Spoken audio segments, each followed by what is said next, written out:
Hello. वो लड़का के साथ में थे। तुमसे मतलब? तुम तो हमसे प्यार करती थी ना। हाँ तो क्या हुआ? अब तुम हमको भूल जाओ। और सुनो, दोबारा कभी फोन मत करना। बदनाम रे ए गोरिया तोरे प्यार में। DJ Manish चालू कर रहे भाई। Hello hello. हाँ सुनना। बोलना।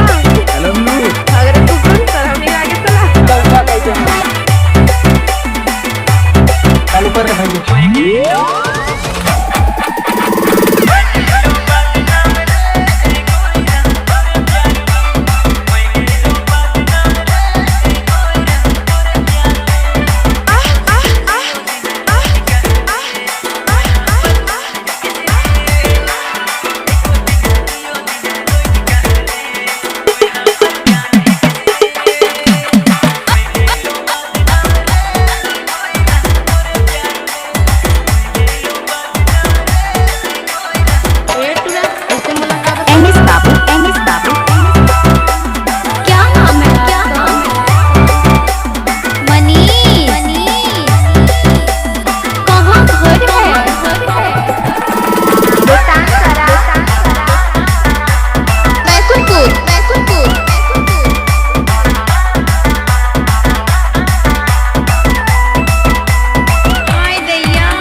DJ